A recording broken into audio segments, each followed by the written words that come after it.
I never go to see a movie if I read a book before, and if I love the book that I read, because I don't need to see somebody else's point of view on that book. And most of the time, 99% of the time, a translation from a book to a film is just a copy, a homework. It's not more than that. I wasn't, as I told you, very convinced to make this film at the beginning, also because it was becoming popular and popular. And I was very scared because my way of making cinema is not very popular, I understand, because it's sometimes very close to the experimental, and so it was like, wow, why me? I mean, why you want me to make this film? And it was like, because I want something that is not just a book, that is not just the translation of the book. I want somebody else's point of view in that story.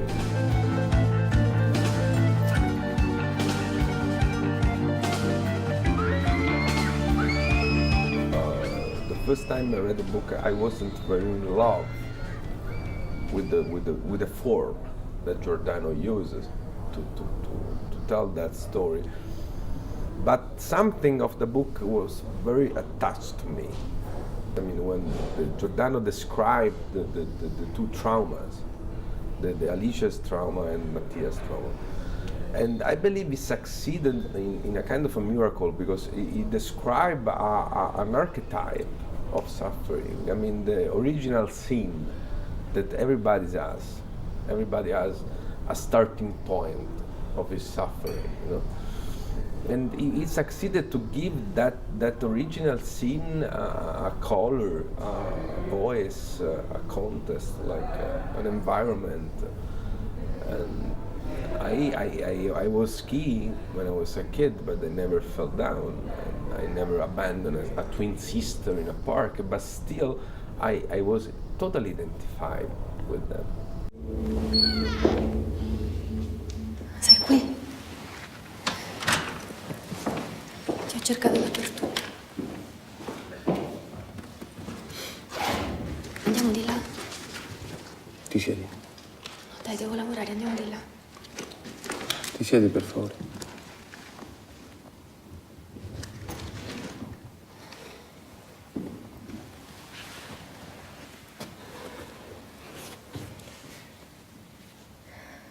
Cosa c'è?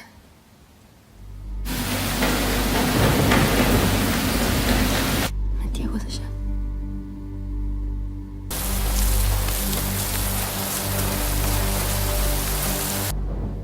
Avevo 8 anni.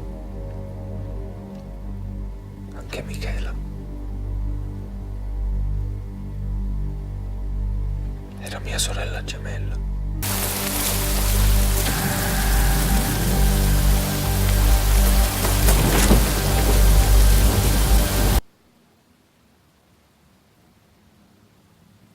Non l'ho mai detto a nessuno.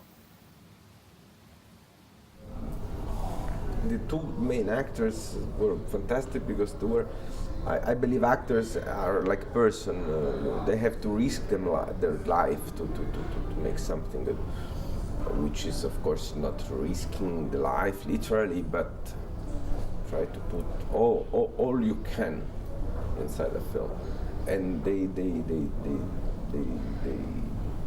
all themselves to make the metamorphosis of the body, as you see in the two parts of the film. Become the character, become the body of the character. At the moment you become the body of the character, and then you will think like the character. It's coming from the body. If you don't eat like Alice to make the metamorphosis between the first and the second part, everything will come out without any thinking. And if you're a real actor, what I ask them is not to get to the character by psychological methods or psychological understanding. Just become the character. And I believe an actor has to be helped, giving them something concrete to work with. I mean, if all that thinking around the character is totally useless. It's totally waste time, because you will get just the rational part of the character.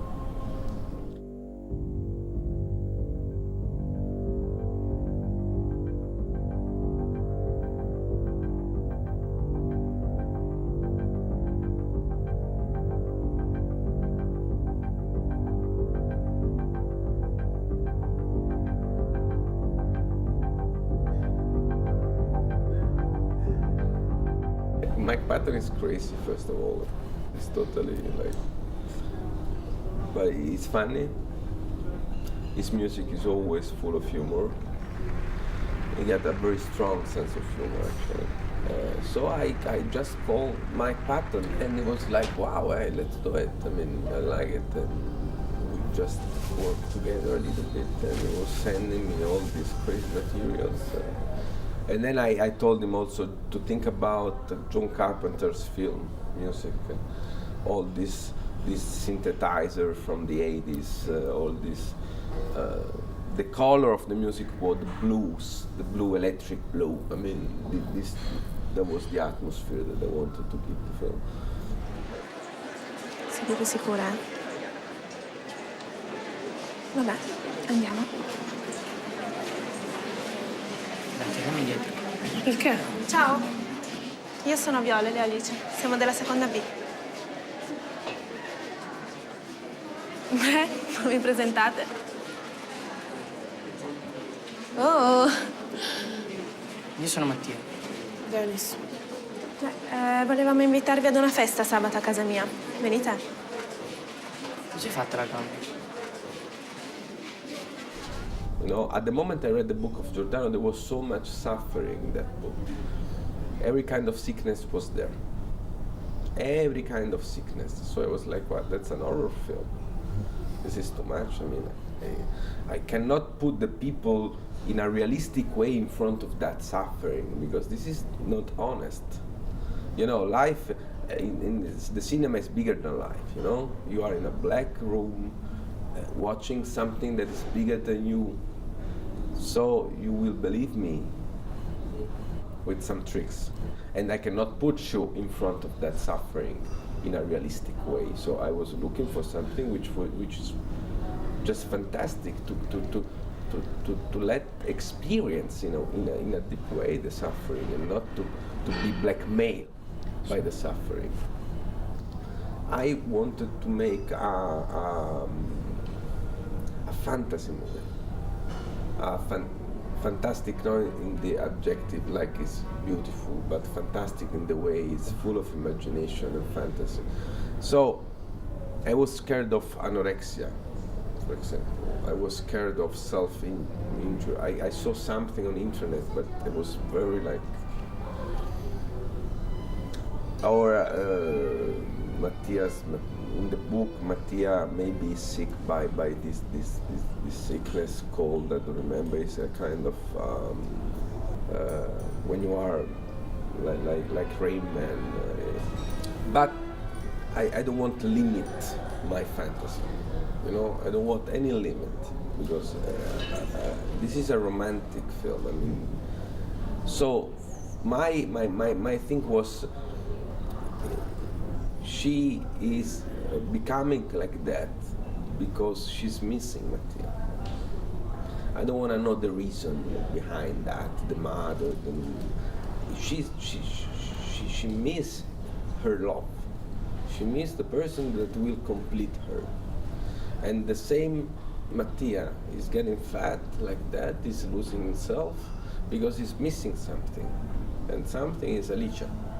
So I don't want to find any sickness. I want to be precise on what the sickness is. Because that for sure would put some limit on my imagination. I numeri primi sono quei numeri divisibili soltanto per uno e per se stessi. Sono numeri speciali, sospettosi e solitari. E tra questi ve ne sono alcuni ancora più speciali. Si chiamano primi gemelli e sono delle coppie di numeri primi vicini tra loro. Ad esempio l'11 e il 13, oppure il 17.